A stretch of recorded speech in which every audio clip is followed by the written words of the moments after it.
नमस्कार दोस्तों, आप सबका उन्नति एस्ट्रोवाला के YouTube चैनल पर बहुत बहुत हार्दिक स्वागत। आज मैं इस वीडियो के द्वारा आप सबको कुछ चंद्रमा से संबंधित चीजों को शेयर करने जा रहा हूं। जैसा कि आप जानते हैं कि कुछ दिन पहले मैंने सूर्य को अलग अलग भाव में सन इन डिफरेंट हाउसेस के नाम से एक वीडियो बनाया था। उसी कड़ी में आज ये दूसरी वीडियो है। इसका टाइटल रहेगा sun moon in different houses. तो दोस्तों, जैसे आप जानते हैं कि जो चंद्रमा है, जो वो कारक है, वो मन का है, मदर का है, मूड का है, चंचल है। ये सब कॉमन कारक हैं जो आपको, चाहे वो भृगुनंदी नाड़ी हो, चाहे केपी हो, चाहे वो आप कह सकते हैं कोई भी एस्ट्रोलॉजी की फॉर्म हो, तकरीबन हम इन सब चीजों को देखते हैं। जैसे सूर्य जिस भाव में बैठता है वहां को चमकाता है, चंद्रमा भी जिस भाव में बैठता है जातक का उस भाव से संबंधित थोड़ा सा लगाव ज्यादा रहता है एज कंपेयर टू अदर। तो आप मान सकते हैं कि अगर चंद्रमा के, जैसे मैं इस चार्ट के द्वारा अलग अलग 12 हाउसेस में कुछ 12 फोटो रखी हुई हैं, तो इन पर्सनैलिटीज को आप देख सकते हैं कि इनका इनके प्रति बहुत ज्यादा लगाव रहा होगा। तो जैसा कि आप देख रहे हैं कि पहले हाउस में मैंने मदर तेरेसा की फोटो रखी है।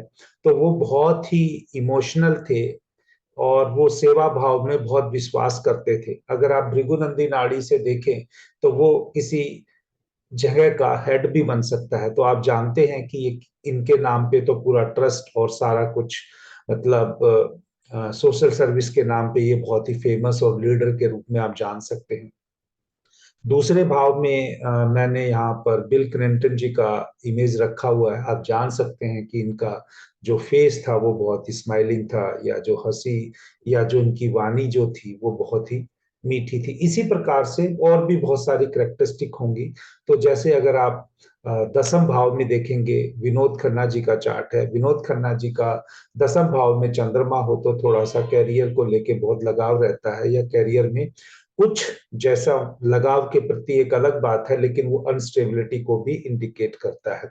अगर प्रथम भाव में भी किसी का चंद्रमा है तो वो जातक की खुद की सेहत के बारे में भी थोड़ा सा नाजुक को बताता है। अगर चतुर्थ भाव में है तो जातक को अपनी माता से या अपने घर से बहुत ज्यादा प्यार हो सकता है। पंचम भाव में है तो वो जातक जो है वो एक लीडरशिप वाला, एक स्पोर्ट्स के लिए, जैसे देखेंगे यहाँ क्रिस्टियानो रोनाल्डो की मैंने फोटो रखी है तो आप देख सकते हैं। नवम भाव में जो सचिन तेंदुलकर की है, ये आपको ये दिखाता है कि ऐसे जातक का अपने गुरु या पिताजी के प्रति एक विशेष रूप से लगाव हो सकता है।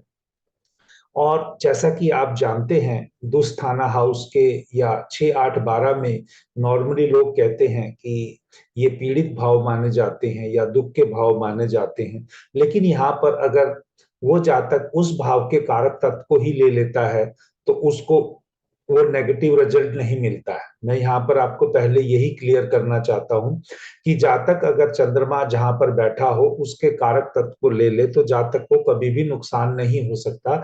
ये एक तरह से आप रेमेडी के लिए भी कह सकते हैं। जैसे देखिए, MS धोनी का छठे भाव में है। वो कंपटीशन में हमेशा जो था, जो खेल में कंपटीशन होता है उसमें उनका चंद्रमा है तो उनको कभी भी कोई प्रॉब्लम नहीं रही। जो यहाँ पर हमारे जो मिसाइल मैन आप कह सकते हैं या हमारे राष्ट्रपति रहे डॉक्टर APJ अब्दुल कलाम, जो इनका 8th हाउस में चंद्रमा है, इन्होंने रिसर्च में अपने आप को मतलब व्यस्त रखा। लास्ट स्टेज तक ये अपना रिसर्च का काम करते रहे। और 12 नंबर पे आप देखेंगे तो एंजिला एंजिला जोन्स जो भी है, उनकी फोटो है। तो आप देख सकते हैं कि इन्होंने 12th हाउस की क्या एक्टिविटी की होगी, जो आज भी एक ब्यूटीफुल एक्ट्रेस के लिए आप हॉलीवुड की इनका नाम आता है। तो इन तीनों को जो मैं पर्टिकुलरली बताना चाहता हूँ, कोई भी नेगेटिव रिजल्ट नहीं मिले।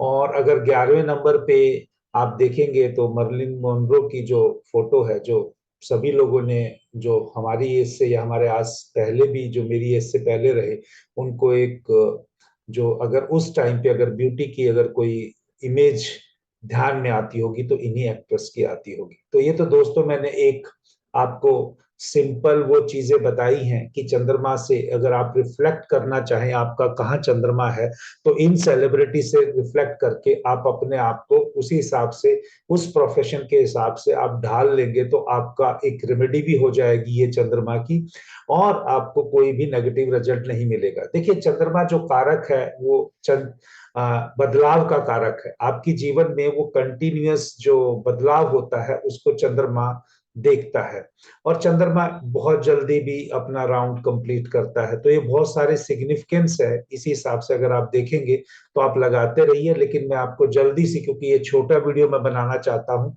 डिटेल में नहीं पढ़ाना चाहता, और अगर किसी को डिटेल में बहुत कुछ सीखना है एस्ट्रोलॉजी का, चाहे वो भृगुनंदी नाड़ी का है, चाहे वैदिक एस्ट्रोलॉजी का है, चाहे केपी एस्ट्रोलॉजी का है या न्यूमरोलॉजी का है, तो अगर वो डिटेल में कोई भी एस्ट्रोलॉजी का कोर्स करना चाहते हैं तो हमारे दिए हुए नंबरों पर या यहाँ पर वीडियो में अपना मैसेज छोड़ सकते हैं, और हम वहां पर अपना मोबाइल नंबर लिख देंगे ताकि वो हमसे कांटेक्ट कर सके। तो दोस्तों पहले हाउस में अगर चंद्रमा होता है तो जातक को, मैं अभी कुछ चीजें बताने लगा हूं एक एक हाउस में, ये पर्सनैलिटी स्पेसिफिक से कोई इनका लेना देना नहीं है, लेकिन हाँ ये सब चीजें आपको तब काम करते हुए देखेंगी जब अगर आप अपने पे ही इसको ज्यादा लगते हुए देखेंगे, और वहां पर कोई मैलेफिक इफेक्ट ना हो चंद्रमा के ऊपर, नहीं तो ये रिजल्ट कुछ बदल जाते हैं। अगर मान लीजिए चंद्रमा पहले भाव में है तो जातक को हमेशा नहाना बहुत पसंद होता है, उसको मिरर देखना बहुत पसंद होता है, ये उसकी इंटरनल करेक्टरिस्टिक है, यानी उसको अपने चेहरे से बहुत प्यार होता है। और ऐसा मैंने देखा है कि वो जब अगर कोई बात की जानकारी भी लेना चाहता है तो उसको बहुत डिटेल में जाता है, यानी बाल की खाल निकालने का भी काम कर सकता है। लेकिन यहाँ पर चंद्रमा जो होता है वो जो दूसरों की सेवा करने में या हेल्प करने में भी आगे रहता है। तो इसी प्रकार से अगर हम देखें चंद्रमा दूसरे भाव में या दूसरी राशि में हो तो जातक जो होता है वो बहुत प्यार से बोलने वाला होता है, उसको पैसे इकट्ठे करने का बहुत शौक होता है, या वो पैसे इकट्ठे कर सकता है, या उसकी सेविंग में कुछ इरेगुलरिटी भी रह सकती है। वो परिवार को प्यार करने वाला होता है, चाहे वो डोमिनेटिंग हो, चाहे वो हंसते हंसते परिवार को डोमिनेट करे, लेकिन वो प्यार को जरूर परिवार को प्यार करने वाला रहेगा, और उनके लिए कंफर्ट की जो चीजें हैं वो जुटाने वाला रहेगा। इसी प्रकार से अगर हम देखें चंद्रमा तीसरे हाउस में हो तो उसके जातक की जो मदर की जो एज है वो ज्यादा हो सकती है। उसकी मदर जो है वो बोल्ड, या आप ये कह सकते हैं थोड़ा सा डोमिनेटिंग हो सकती हैं, या थोड़ी शक, जो मदर का जो डील डॉल होगा वो थोड़ा सा ताकतवर होगा।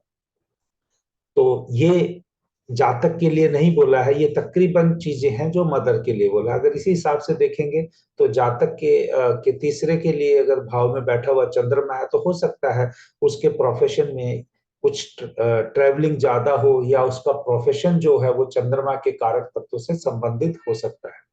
चंद्रमा जो चौथे हाउस में रहता है तो जो जातक होता है वो साफ मन का होता है, वो इमोशनल तो होता ही होता है, लेकिन परिवार के प्रति वो बहुत ही सॉफ्ट होता है, मतलब सॉफ्ट इन्वायरमेंट रहता है, उसको अपनी मदर से प्यार भी अच्छा मिलता है। अगर चंद्रमा पंचम भाव में हो तो मैंने देखा है कि जातक का जो बचपन है वो बहुत अच्छा गुजरता है, लेकिन उसका जो दिमाग है ना वो कभी भी एक जगह नहीं लगता, वो चंचल किस्म का रहता है। एजुकेशन में हो, खेलने में हो, हर प्रकार में उसका दिमाग एक एक्टिविटी पे कंसंट्रेट करने की बजाय इधर उधर वेवरिंग टाइप का वो हो सकता है।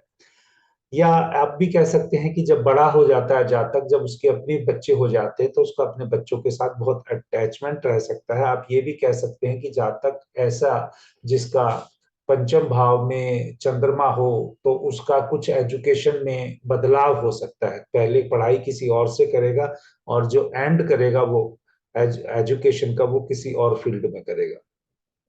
हाँ, पर ये पैसा पैसा पाने के लिए ये एक अच्छा योग है। चंद्रमा अगर पंचम भाव में है तो जातक के पास कॉन्स्टेंटली पैसा रहता है, चाहे अपनी इनकम का हो चाहे किसी और रिसोर्सेज का हो।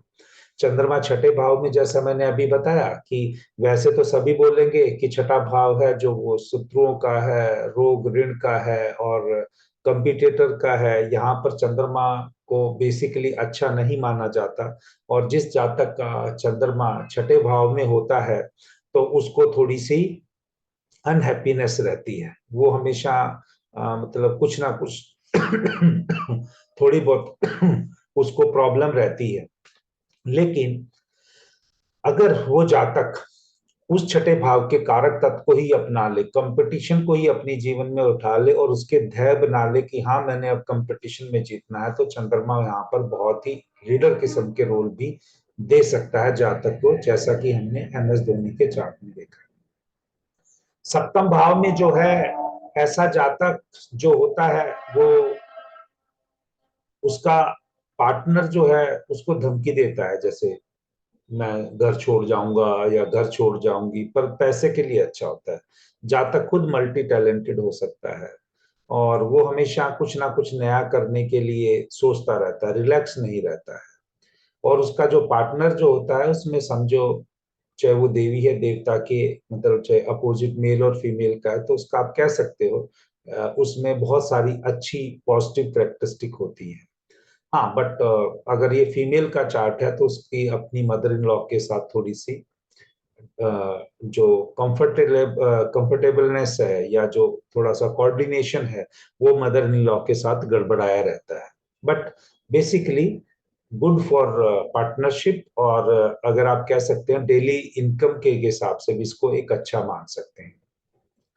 अगर चंद्रमा अष्टम भाव में है तो आप ये कहिए जातक इमोशनल हो सकता है। वो कहीं ना कहीं उसको किसी रूप में बचपन में कुछ डराया धमकाया, ब्लैक मेल किया जा सकता है, आप ये वर्ड लगा सकते हैं, या उसको पानी से डर लगता होगा। ये इनमें से कोई एक चीज हो सकती है। देखिए, या हो सकता है कि उसको जब बचपन में अपनी माँ से वो सब सुख सुविधाएं नहीं मिली जो वो जातक को उम्मीद रहती है, या कोई भी वजह हो सकती है जिसकी वजह से माँ उस अपने बेटे को या बेटी को वो सब चीजें ना दे पाई हो, तो इसलिए। लेकिन अगर यहीं पर जातक इन सब वीकनेसेस को छोड़ के और अष्टम भाव के जो कारक तत्व हैं उनके हिसाब से काम करता है, तो वो जिंदगी में बहुत ऊंचा ऊंचाइयों पर जाता है, जैसा कि हमने डॉक्टर APJ अब्दुल कलाम के चार्ट से देखा।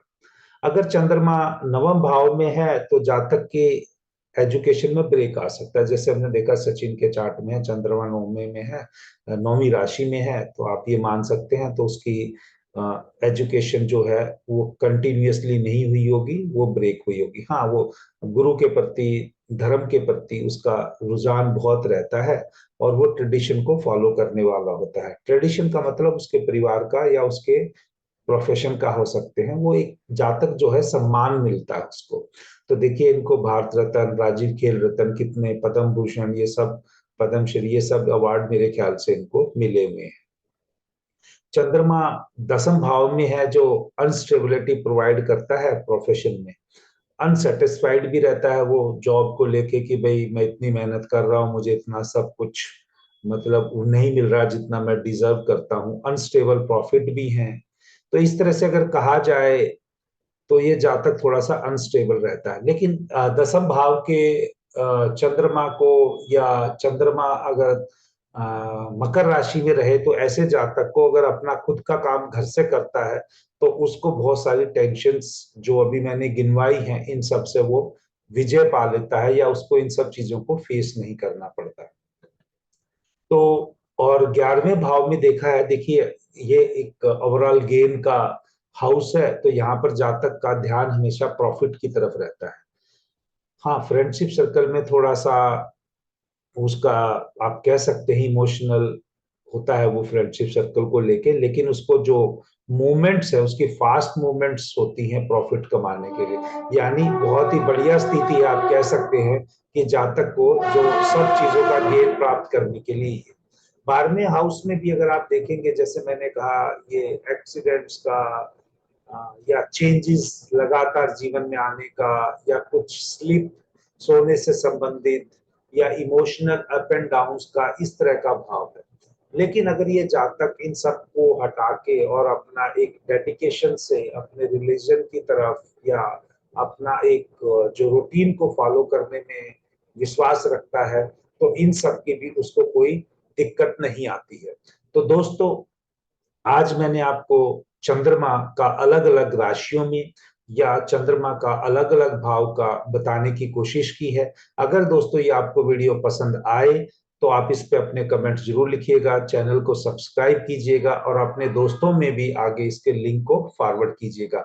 आपका प्यार उन्नति एस्ट्रो वाला को ऐसे ही मिलता रहे, ताकि मैं अच्छे काम करते हुए आगे बढ़ सकें और आपके लिए कोई अच्छी चीजें मैं समय समय पर शेयर करता रहूं। जय श्री राम।